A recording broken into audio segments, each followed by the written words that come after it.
Z mano je prvi slovenski predsednik Milan Kučan. Dobro večer. Dobro večer. Zdaj, predsednik Nataša Pirc Musar pravi, da je to, kar počne Izrael v Gazi, genocid. Nekdanji predsednik Pahor pravi, da ne. Kdo se tu zelo moti? Po moje ne gre za to, kdo se moti, ampak kaj je res. Po moje, na podlagi pač mojih razumevanja tega, kar se svetu dogaja, se v Gazi dogaja genocid. To pa seveda je v osnovi po moje civilizacijsko vprašanje, je tudi etično vprašanje. Seveda je politično in pravno, ampak po moje je to podrejeno. Tudi če bo na koncu to, česar se boji predsednik in česar se boji gospod Logar, če sodišče ne bo prepoznalo to kot genocid, ne bo nič. Še zmeraj bomo mi, ki pač mislimo, da je to genocid, ostali zvesti svojemu etičnemu in civilizacijskemu prepričanju, da je to ne samo kako se reče, nesorazmerno povračilo za tisto, kar se je zgodilo, kar je bil res zločin in po mojem mnenju res neodpustljiv zločin, ampak še zmeraj bomo živeli s prepričanjem, da to, kar se dogaja, da tega ni mogoče z ničemer upravičiti. Gaza je zravnana s tlemi. Otroci, ki nadaljujejo rod, etnično skupnost, nacijo, so tudi zravnani s tlemi. Ženske, ki rojevajo otroke, ki nadaljujejo rod, etnično skupnost in nacijo, so prav tako zravnani s tlemi. To je samo še to je definicija genocida. To je še argument več za to moje prepričanje, da gre za genocid, ker če ti pobiješ eno generacijo otrok sedanjih, si pobil še nekaj naslednjih generacij. Če pobijaš matere, ki rojevajo otroke, si prav tako pobil še eno naslednjih generacij. In cilj tega, ki ga tudi ne skrivajo, je ravno to. Preprečiti, da bi Palestinci še kdaj prebivali na tem ozemlju. In tisto, kar je tu seveda potrebno upoštevati, pa se dostikrat ne. Velik vpliv na politiko sedanje izraelske vlade in tega dogajanja imajo ljudje, ki imajo versko podlago in versko upravičbo za to, kar se dogaja. In to je toliko težje, seveda potem spraviti na nivo racionalnega razmišljanja. Medtem, ko se je Zahod utapljal v fantazijah o tretji svetovni vojni, apokalipsi, Armagedonu in koncu sveta, je Gaza res doživela natanko to, tretjo svetovno vojno, apokalipso, Armagedon in konc sveta, a evropska politika ni niti trzana. Evropska politika se itak ni sposobna v vrsti stvari dogovoriti, ne. So pa recimo pokazali dovolj veliko poguma in tudi dovolj razuma, da so prepoznali to, kar se v Gazi dogaja za genocid. Zadnji mislim, da bil brazilski predsednik Silva da Lula, ki je to prav tako imenoval s tem obrazom. Južna Afrika je vložila tožbo. Slovenija upam, da se bo pridružila tej tožbi, kot se je seveda tudi drugim primerom genocida po svetu, ki se dogajajo, kot je v Mjanmaru in še kje drugje, ker ko enkrat nekaj prepoznaš kot genocid, potem, ko se te stvari pojavijo drugje, ne moreš več oklevati in ne smeš več tega oziroma ne moreš tega več ne prepoznavati kot genocid. Ampak a je Evropa v vaših očeh naredila kaj, da bi preprečila ta genocid? Do zdaj ne. Prva stvar, ki je nekako znamenje, da vendarle je mera polna, je tale poskus odpovedi posebnega sporazuma, ki ga ima Evropska unija z Izraelom. Ampak to je daleč od tega, kar bi človek pričakoval, da od neke skupnosti, ki je zrasla na izkušnjah svetovne vojne, tudi na izkušnjah holokausta, na obsodbi holokausta in tako naprej, da se enostavno okleva in da noče tega prepoznati, torej dejstva, ki se dogajajo vsak dan. In če pogledate, kdo po svetu omahuje glede tega, kdo v Evropski uniji omahuje glede tega in kdo v slovenski politiki omahuje glede tega, potem seveda dobite tudi odgovor. Ja, vprašanje genocida v Gazi je pri nas postalo veliko notranje politično vprašanje. Leva stran pravi, da gre v Gazi za genocid, desnica, posebej Janševa SDS, pa to ostro zanika. Češ, to ni genocid. Kako si razlagate takšno razklanost pri tem vprašanju? Mislim, da je to vprašanje genocida lahko ideološko? Ideološko ne, vrednost to pa vsekakor je, etično vsekakor je in kot sem prej rekel, civilizacijsko je. Se pravi, kdo na strani tega, kar se v sodobni civilizaciji počne, je, zdaj bom uporabil ta izraz, na pravi strani, se pravi, kdo pri tem upošteva neka etična merila, po moje je na pravi strani. Tisti, ki pač tega ne upošteva, ki gleda samo z vidika moči, sile, interesov in tako naprej, je seveda pa po moje na napačni strani. Vprašanje genocida v Gazi se je pri nas pojavilo sočasno pravzaprav s vprašanjem o pokopu žrtev povojnih pobojev, ki pa jih desnica, slovenska desnica, označuje za genocid. A je bil to genocid?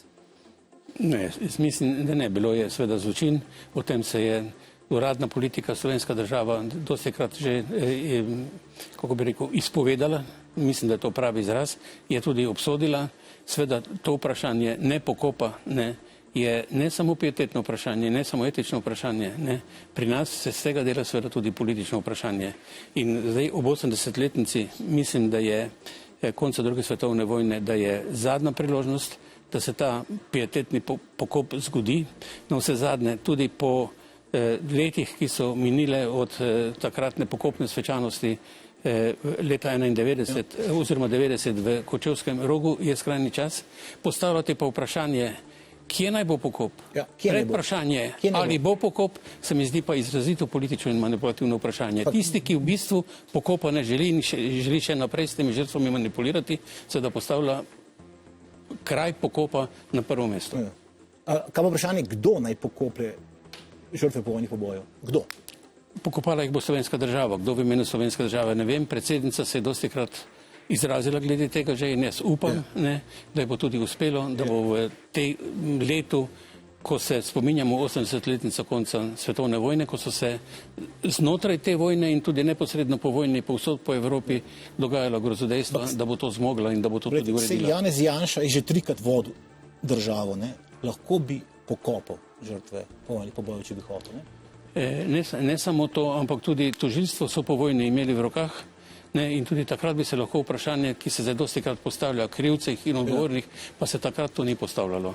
Tako da to je neko vprašanje, ne, ki se ga nekako, bi rekel, skoraj drži v rezervi, kot nek adut, ko igrate karte, da ga imate zmeraj pri roki takrat, ko je treba stvari zaustriti. Ja, in ker smo že ravno, tako rekoč, že sred predvolilnega boja se bo gotovo odprlo še veliko ideoloških vprašanj, tam bolj, ker hoče Janez Janša na volitvah osvojiti 50+, več kot 50% glasov.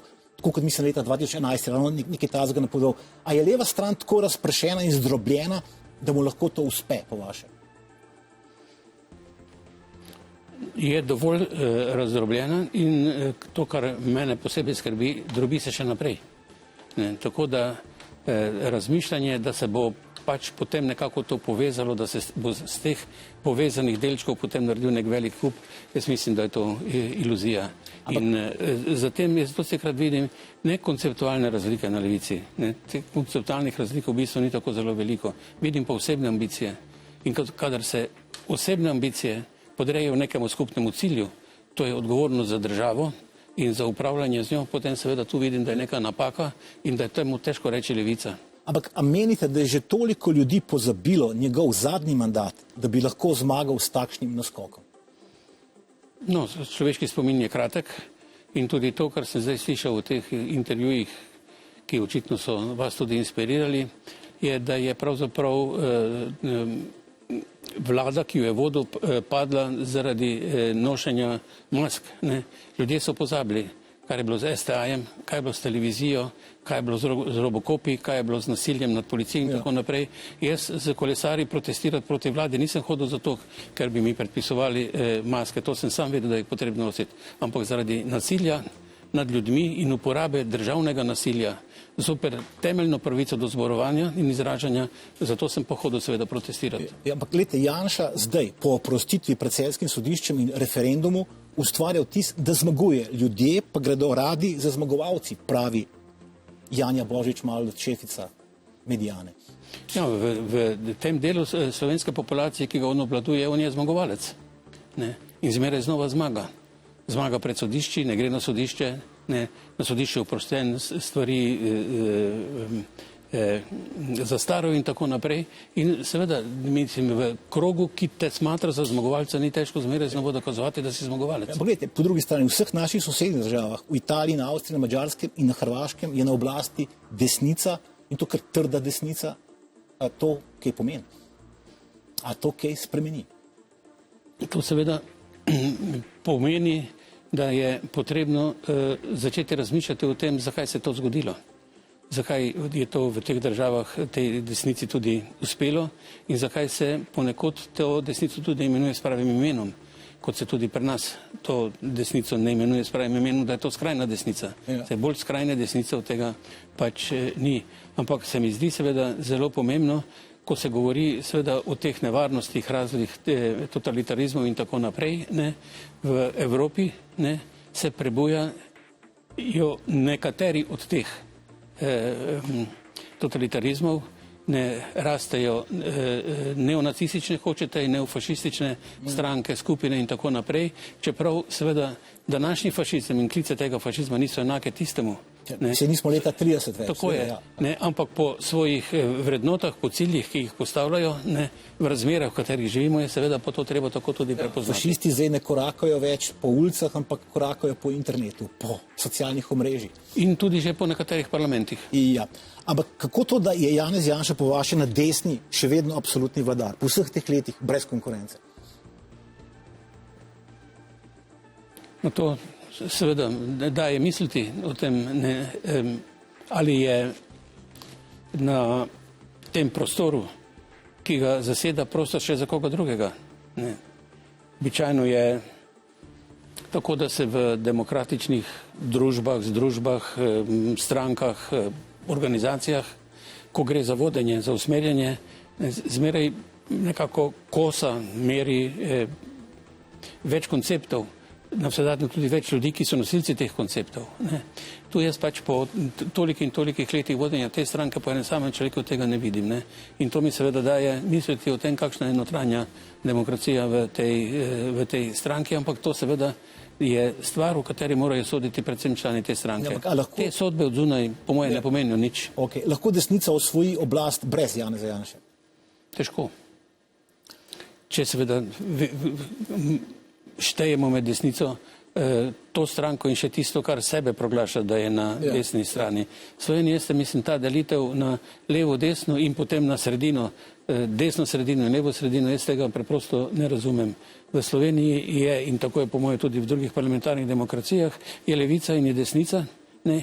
In ali ti dve, levica in desnica, znata kooperirati, se znata dogovarjati o nekaterih stvarih, ki so ključne za državo in njeno prihodnost, ne, ali pa se ne znajo. In v Sloveniji je trenutno taka, pa če bi rekel dolgo let nazaj, da se ne znata dogovoriti. Anže Logar, Matej Tonin, pravita, da z Janšo ne boste šla v koalicijo pod nobenim pogojem. A ima verjamete? Si lahko to sploh privoščite? Težko se vživi v njeno kožo. Ne. Predvsem pa nekako dvomim. Hoče reči, da ima ni težko ali da ima lahko? Kaj to pomeni? Lahko ima gotovo ni. Ne vem, najbrž veste, s kom imate opravka. Glejte, ampak Logar pravi, da je šel na samostojno pot. A se vam zdi, da njegove politične odločitve po ločitvi od Janeza Janše potrjujejo, da je na samostojni poti? Zaenkrat ne. Zaenkrat ne. In jaz seveda mislim... Logar ni anti-Janša, ne? Veste kaj, predvsem nekako dvomim v iskrenost teh odločitev, to ne rečem prvič. Ne. Recimo, jaz bi od človeka, ki to pove, ki je dolgo časa bil tako rekoč formalno drugi človek v neki stranki, ki je takrat sprejemala stvari, ki nekako ne grejo v koncept demokratičnega življenja, demokratične politike, da bi rekel, mea culpa, bil sem takrat tam, ne, gledano danes nazaj, obžalujem, da sem takrat bil in pokrival tisto, tega jaz ne slišim. In dokler tega ne slišim, nekako dvomim, da je sposoben zdaj delati drugače. Prejte, če bo hotel Janez Janša zmagati, bo moral volilno telo ideološko zelo polarizirati. Če pa bo hotela zmagati leva sredina, bo morala volilno telo taktično zelo polarizirati z Janšo. Smo spet pri vprašanju, lahko leva sredina osvoji oblast brez novega obraza. No, predvsem jaz mislim, da bo, če že govoriva o levi sredini, ne, da ne bo smela mobilizirati ljudi na teh volitvah z tem svojim geslom samo da ni Janša. Mislim, da je to premalo, kaj? Premalo in ta čas je mimo in tudi mislim, da to ne bi bilo prav. Da je treba vendarle povedati, kaj pravzaprav hoče če bo osvojila oblast, če bo imela možnost voditi to državo, kaj bo v tej državi naredila. To je treba povedati in to ne na dolgo in na široko, ampak bi rekel zelo na kratko. In na tem se seveda da mobilizirati ljudi. Brez novih obrazov, pa kot sem vam prej rekel, če bi šlo za ponujanje konceptov, ponujanje različnih pogledov na prihodnost Slovenije, ki bi nekako razpirali ta prostor leve levice, bi to razumel. Ampak jaz predvsem tu vidim osebne ambicije in kako s temi ambicijami je. Glejte, te osebne ambicije, ko bom jaz predsednik vlade, bo pa Slovenija počela to in bomo naredili to. Ampak tu prva bananin olupek, ta ambicija zadene, ko je treba iskati koalicijske partnerje. Drug bananin olupek je koalicijska pogodba. In tretji bananin olupek, ki je pa zelo dolg, so pa 4 leta, ko moraš v tej koaliciji tudi živeti in skrbeti za to, da se tisto, kar si se v osnovi dogovoril, tudi uresniči. Pri tem pa ne mislim, da to, kar je pred 4 leti napisano, da mora biti svetu tudi na koncu 4 let. Življenje pač teče, moraš biti sposoben se prilagajati, prilagajanje pa pomeni, da zmeraj znova je potrebno iskati dogovor znotraj koalicijskih partnerjev. In zato jaz mislim, da novi obrazi v teh razmerah, kakršne so, ne bodo rešili stvari. Predvsem sem pa prepričan, da je tega drobljenja preveč in da je težko potem z teh drobcev, ki nastanejo, zgraditi neko, kako bi rekel, dovolj trdno telo, ki bo sposobno prevzeti odgovornost za upravljanje z državo. Evropski poslanec Vladimir Prebilič je po malem že dajal vtis, da je novi obraz leve sredine. Potem pa je nedavno javnomnenjska anketa Mediane pokazala, da Golobova Svoboda za Janšev SDS po novem zaostaja le še za dobre 3,5 %, da je torej Golob še vedno v igri. In zdi se, da je to nenadoma vse spremenilo. Golob ni bil več odpisan, Prebilič pa ni bil več tako upisan. No, ne vem, jaz pač gledam na to, kar počne vlada, dovolj kritično, ampak ne na način, da bi rekel, da ta vlada ni naredila nič. To se mi zdi slabo izhodišče tudi za tistega, ki hoče recimo naskočiti to vlado. Ta vlada je naredila veliko dobrih stvari, nekaterih ni naredila, nekatere poteze so bile slabe. Predvsem mislim, da je bilo slabo, da so na začetku zelo veliko govorili o reformah. Z reformami, s pojmom reforme je pa zvezana neka predpostavka, da je treba torej od začetka vse, kar je, spremeniti. V Sloveniji pa jaz mislim, da na mnogih področjih stvari niso takšne, da bi jih bilo potrebno od začetka spremenjati oziroma predrugačiti, ampak da jih je potrebno znotraj njih vrsto stvari, ki so slabe, to je treba ugotoviti in potem seveda tudi spremenjati. In jaz mislim seveda, da bi vsaka pametna politika se tega lotila. Recimo, zdaj sem v teh intervjujih, na katerega se vi tu sklicujete, zadnjič bral, da je napaka oziroma razlog za to, da Slovenija zaostaja za drugimi vzhodnoevropskimi državami, pred katerimi smo nekoč bili, to, da se je Slovenija odločila za gradualizem. Nosilec tega, da gremo na gradualistično razvojno politiko, je bil pokojni... Postopno, ne pa neoliberalno. Ja, je bil pokojni doktor Jože Mencinger. Jaz sem ga seveda predtem podpiral. Jaz mislim, da je Slovenija zato dosegla dobre rezultate, dokler ni dobila domovinske pravice ta neoliberalistična koncepcija. Recimo, ena od nepostopnih odločitev, ki jih je sprejemala takratna vlada, je bilo pa denacionalizacija. In Slovenija je bila edina, ki je sprejela zakon o vračanju premoženja v naravi. Nobena druga vzhodnoevropska država, ki je imela iste probleme, tega ni naredila. Šlo je za vračanje v denarju, v odškodninah in tako naprej. In kaj je posledica tega, o kateri se dostikrat ne govori? Da so te odškodninske tožbe oziroma denacionalizacijski postopki popolnoma zasuli slovenska sodišča. In še danes, se pravi po 30 letih, nekatere stvari niso končane. Da se je s tem ukvarjalo tudi seveda državno tožilstvo, upravni postopki in tako naprej. Skratka, hočem povedati, treba je v ocenjevanju tega, kar je ta vlada dosegla, biti pošten, ne da bi ji dajali odpustke, ne da bi ji dajali naprej pravico, da vodi to vlado, ampak da bi prišli do objektivne ocene. Saj ima boljše rejtinge, kot jih je imela Cerarjeva vlada, Šarčeva in tako naprej.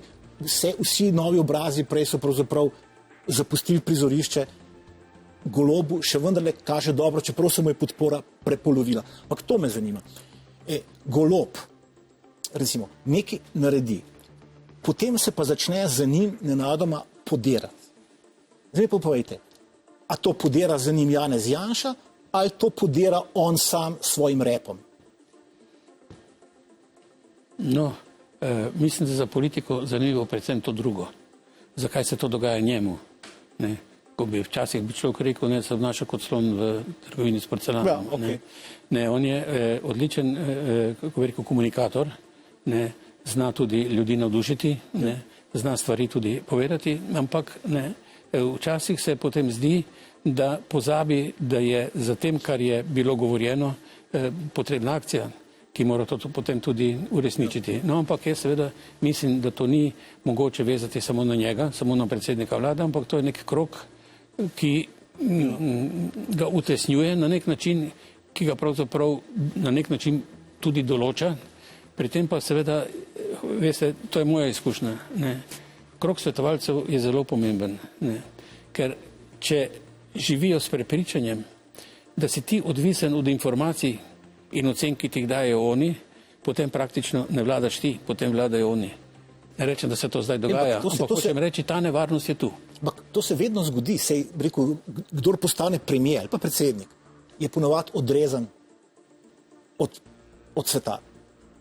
Nima blaznega stika, ne ve, kaj se dogaja, stik z realnostjo zgubi, niti nima časa se ukvarjati s tem, kaj se zares dogaja. In rekel, je popolnoma odvisno od teh svojih kimavcev. Zdaj, če mu skozi sam kimajo, ne, potem je popolnoma zgubljen. Ja, se strinjam, ampak mi da se oba dovolj stara, da se boste spomnili, ko sem jaz bil predsednik, ne, sem ravno zato, da bi se izognil tej nevarnosti, poskušal čim več biti v neposrednem stiku z ljudmi. In takrat se je rodila tista krlatica, da obiskujem pasje procesije. Ne. Te pasje procesije so bile samo zato, ker je mene zanimalo. So vam bogato obrodile? Ja, so, ne, pa veliko pasem se je rodilo potem, kasneje tudi. Ne. Tako da hočem povedati, ta nevarnost, o kateri govorite, je tu, ne, in imaš pravzaprav, to je spet moja izkušnja, ne samo slovenska, ampak tudi po svetu, ne, dva tipa politikov. Ne. Eni, ki hočejo imeti svetovalce, ki jim pokimajo, ker potem dajo ustvarjajo tisto, da so najpametnejši.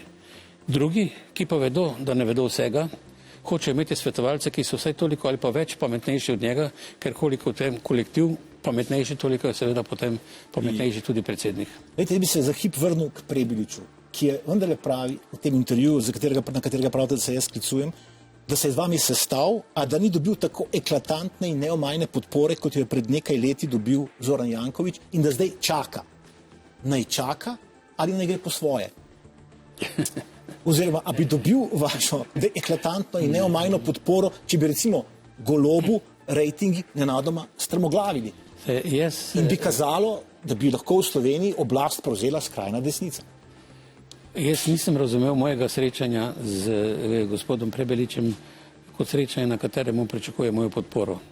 Tudi on ni tega pokazal na tem pogovoru, ampak so se pogovarjala o tem, kako jaz vidim notranje politične razmerja, in sem tudi povedal, ne, da jaz pač nisem naklonjen drobljenju, političnemu drobljenju levega političnega prostora in ne vidim potrebe po novih strankah, in v enem od svojim intervjuju sem tudi rekel, da gospod Prebelič ni nov obraz. On je v slovenski politiki že precej časa, seveda kot župan, pa tudi z svojimi komentarji na televiziji, zlasti okoli ukrajinske vojne, s katerimi se je z velike meri... No pa se noben nov obraz ni bil nov obraz zaresno. No, ampak recimo, ne, to se je zdaj pač prijelo s temi novimi obrazi, čeprav nekateri so bili. Zdaj, kar zadeva pa... Ampak ne odpisujte ga, paste, kaj govorite, morda ga boste rabili. Ne, jaz ga nič ne odpisujem, ker nikogar ne odpisujem. Sej vsak se potem podpisuje po tisto, kar je naredil. No, ampak kar zadeva to z Zoranom Jankovićem, pobudo za to v tisti krizni situaciji, ki je bila, je dal pokojni France Bučar. Ne? In je France Bučar iskal nek krog ljudi, ki bi se mu pridružili, da bi ohrabrili Jankovića, ki je cincal, a naj se tega loti, a naj se tega ne loti. In ko sem se jaz odločil, da se pridružim tej njegovi pobudi, sem šel k takratnemu predsedniku vlade, Pahorju, Borutu Pahorju, in sem mu povedal, da se bom pridružil tej pobudi in da se mi zdi pošteno, da njemu to povem prej, preden se bo ta zgodba na magistratu tudi odvila, in to ne vidim, da bi to bilo kakršnokoli delovanje stricev iz ozadja, ampak se mi zdi pošteno. Jaz pač, če kaj mislim, da lahko ima posledice za koga, potem to poskušam tudi njemu direktno povedati. Pa gledajte, ravno Prebilič, Hanova, SD, Logarjevi demokrati in Toninova Nova Slovenija mandat, ko pravi Report, razmišljajo o tretjem bloku, alternativi Janši in Golobu. Zdaj, a bi tak blok po vaše letel, a bi ljudje lahko rekli, končno, tretja opcija? Lahko bi tako rekli, če bi se to zgodilo. Jaz pa dvomim, da se bo to zgodilo. Ampak a bi tak tretji blok presegel slovensko politično binarnost, da bi presegel slovenski ideološki boj? Vprašanje, s čim bi takšen blok nastopil? Samo to, da bi bil, po moje ne bo dovolj, ali pa ne bi bilo dovolj. To se pravi, bi moral biti kaj? Kritičen na levo in desno, kritičen na podlagi česa? Jaz spet bi igral neko sredino, ne? To pravi, mislim. Kje pa ni, ne? Ja, mislim, kar naprej se poskuša ustvarjati sredina, ne? Je pa ne, na politični sredini seveda kaj je? Dve beli črti sta in veliko mrtvih, crkvenih, povoženih živali. To je sredina. Moj otrok starejši je hodil v šolo, ko so se začeli učiti množice matematične. Jaz tega nisem zastopil, kaj je prazna množica. In to se krat se mi zdi, da je ta govor o sredini, da je prazna množica. Pa zakaj pa po vaše SD stalno po malem sanjari o veliki koaliciji z Janševo SDS, čez poton je vedno to bi morali storiti v imenu nacionalne enotnosti, dovolj je razklanosti, treba je preseči ideološke delitve in sovraštvo? No, jaz takšnega sanjarjenja stranke kot stranke ne poznam. Poznam pa nekaj posameznikov, ki so v tej stranki, ki v tem sanjajo in s tem seveda vidijo tudi svojo pozicijo v prihodnji slovenski politiki. Ampak zaenkrat jaz seveda dajem vero predsedniku stranke, ki je pred dnevi izjavil okoli tega, mislim, da to ne pride poštev in ne vidim oziroma nimam nobenega razloga, da to ne bi verjel. Je pa seveda zelo pomembno, da se v tem, kako bi rekel, manipulacijah z javnostjo prav z desne strani pojavlja dostikrat prav ta teza, saj SD je tista, ki je potencialno tisti, ki bo šel v koalicijo z SDS-om, ne? In ni slučajno, da se te govorice širijo tudi z stranke Svoboda. Zdaj, Borut Prah je v intervjuju za Nacionalko pri gospodu Možini rekel, da ni mogel vladati, ko je bil premier, ker imajo slovenske levo-sredinske vlade zaradi stricev iz ozadja zavezane roke. Zdaj, kdo vlada zdaj, ko je na oblasti spet leva sredina? No, če to nekdo, ki je predsednik vlade bil, pove, da ni vladal, potem pomeni to, da je bil strašno slab vladar. Zdaj bi se človek vprašal, kdo je potem vladal, ko se je vlada pod njegovim vodstvom odločala za termoelektrarno oziroma za termoelektrarno Šoštanj 6 in za nekatere druge stvari, za to, da se je ukinil, kako bi rekel, nasprotovanje učlanjevanju Hrvaške v Evropsko unijo, dokler se ni rešil problem morske meje in tako naprej. Skratka, to govorenje o tem, da si spoznal, da nekdo drug vlada v tvojem imenu, je seveda, bi se rekel, samo iskanje odgovor za tvojo nesposobnost. Ne bi razlagal, kakšne razgovore so mi da imela o tem, ampak to je seveda nekaj, kar je mimo in to jaz nočem vračati na današnje politično prizorišče. Ko je to rekel, so vsi pogledali proti Murglam. A vi vlečete niti iz ozadja?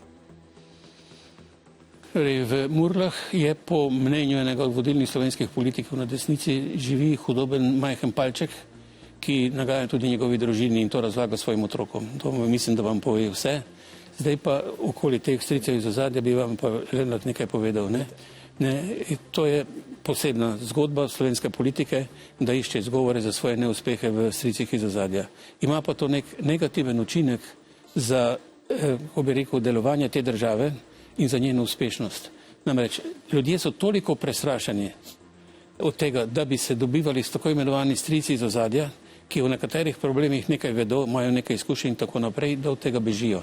Skratka, neke normalne izmenjave izkušenj, pogovorov o tem, kaj je bil razlog, da so bile neke odločitve sprejete v nekih pač drugih okoliščinah, tega ni, ker se ljudje bojijo te stigme, mi smo se z njim srečevali. Ne. In tako namesto tega, eden od teh predsednikov vlade, ki ste jih imenovali, je stanoval tudi v Murglah, 200 metrov od mene. 2-krat v času njegovega mandata sva se srečala. Na ključno, verjetno. Ne. Zares. Zaradi pogovora. Na ključu sva se srečali večkrat, ampak hočem povedati, pa ne gre samo za mene, se gre tudi za mnoge druge ljudi, ki imajo neko izkušnjo, pa se z njimi nočejo srečevati prav zaradi te stigme. Še 30 sekund, 40 mava za zadnje vprašanje. A vam je bilo kdaj žal, da po